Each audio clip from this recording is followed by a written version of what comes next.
Yeah, I know, Christian Dvorak is supposed to be pretty good, David Savard is supposed to be pretty good too, and we are all excited to see a first full year of Cole Caufield. However, the one who I wanted to focus on here in this video, who is probably the most underrated addition to the Canadiens for 2021-2022, is Jonathan Drouin. Let's talk about Drouin because we actually had not made a single video discussing his entire situation ever since he publicly decided to come back to the sport of hockey. We made the initial video talking about how he was stepping away back when that happened and how he sat out for the playoff run and all that, but we made it very clear in that video that mental health, self-care, whatever it is that Drouin was dealing with at the time because we didn't know, is important. And if it's as important to the point that a professional hockey player getting paid millions of dollars to play in Montreal is like, okay, I kind of need to step away from hockey here and take some time to work things out, then, of course, go ahead, do that.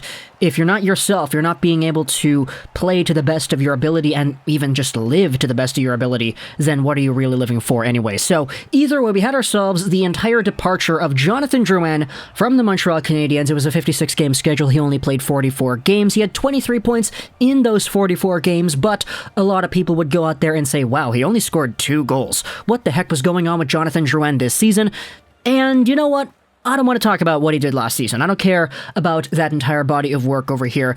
The point is, Jonathan Drouin is a player who, at his best, we know is a very capable, playmaking, elusive, puck-controlling kind of winger who can play center. I mean, he said he wanted to play center as well, which is super interesting. I'm not really too sure how exactly that's going to go down, but either way, whether he's on center, whether he's on wing, he has a really specific skill set that, if utilized to the best of his ability, can guarantee him 40 plus, maybe even 50 plus points, especially depending on where his own head is at. So we didn't really know what was going on with Drouin when he decided to take a break from the game, but we all kind of said it, okay, we have to give him space, privacy is super important. Hockey is just a game at the end of the day, and sure, even though it's these guys' full-time jobs, these guys are still human beings and they deserve privacy when they need it. We had ourselves what was an interview done with TSN and RDS. This was done with Chantal Machabé and Renaud Lavoie, where Drouin sat down and discussed what exactly it was that drove him away from the game earlier this year. I've had anxiety problems for many years, he said, and he also said that insomnia problems persisted that relate to his anxiety. Now, before we go over that, I'll just say it right here, anxiety is terrifying. Like, full-on medical diagnosis for anxiety with medication is a really big deal, and if it gets to that point, there isn't really any other way to describe it than just it's a monster. Like, it's a battle, straight up. A mentally exhausting and draining battle that millions and millions of dollars just can't wipe away because you're a top athlete in the top league in the world. Same thing goes with insomnia, like I'm sure you, just like me, we've had days or weeks where we only get small amounts of sleep compared to what we're used to. Full-on insomnia that is diagnosed by a medical professional where you're legitimately not sleeping for days, that's a really, really big deal, and it definitely does go out there and limit your cognitive functions. Your brain, when it's deprived of sleep, is so limited in what it's able to do. And he said it himself that sometimes he would go 3 nights without sleeping. And you want to talk about a professional athlete who is on the road. I mean, NHL players, they play a lot of hockey games, right? They're playing games every day, every 2 days, every 3 days. If Drouin is going through a position where he's like, okay, I've gone 3 days without sleeping, like, that's at worst 2 games in one span of wakefulness without any rest, without any sleep for the brain, What do you think that does to the way that you perceive the game on the ice when you've gone 2 or 3 days without sleeping? Like, you're playing in the top hockey league in the world with the fastest, most skilled players in the world, and you're expected to compete at, 60-65% brain capacity because you haven't gotten any rest? That's difficult. And for Drouin to take a look at himself and say, okay, we kind of need to stop here. Like, I need to fix myself up, take a break, get myself back together. That's the mature thing that he could have done over here. And it all started on April 23rd in Calgary, where during the pregame warm-up, Drouin was speaking with Graham Reinben, the Canadiens' head athletic therapist, after which he straight up left the ice. He said that week in Calgary, where we played 3 games, I missed all 3 of them because I wasn't feeling good. That was where I hit a wall for me, and it was time to step away from the game and literally take a step back from everything and kind of enjoy life. I needed it.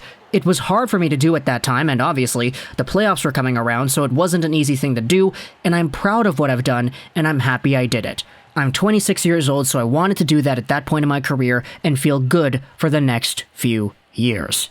And you can kind of see it, you know, like in the videos, the interview itself, and the Instagram posts and the Canadian social media. Jonathan Drouin is out there, he's talking to the fans, well, not really to the fans, he's talking to the camera, but you can kind of feel that the guy's a little bit more at ease. I don't know, is it just me that feels that way? Like, seeing Jonathan Drouin and seeing him verbally interact with other people or the camera itself, he seems a lot more genuine now than he did before this entire thing went down. He seems a lot more at peace. And another video that was shared that got a lot of people talking was where Drouin was doing a little bit of a selfie kind of video where he was talking about being at the media photo day. And beside him in that little video was none other than Cole Caufield, who we're also going to be talking about here in this video today. But before we get that underway, let's get a big word from our sponsor for today's video, ExpressVPN, the #1 trusted virtual private network that allows users to securely browse the internet through the use of the best-in-class data encryption technology.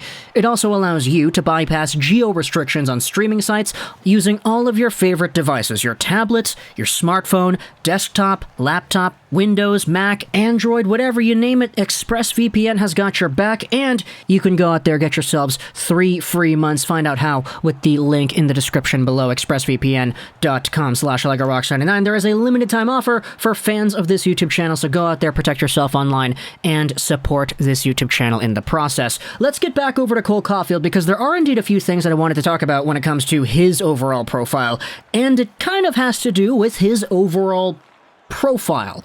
Not profile as in like the player and what he's done and the numbers and all that, but like the literal profile of this player. Now, Elite Prospects says that Cole Caufield is 5'7", 165, and that's kind of the measurement that we had in our minds for the past like 2 years or something like that. Well, guess what? The Montreal Canadiens went out there and posted the 70-player list of their training camp earlier this week.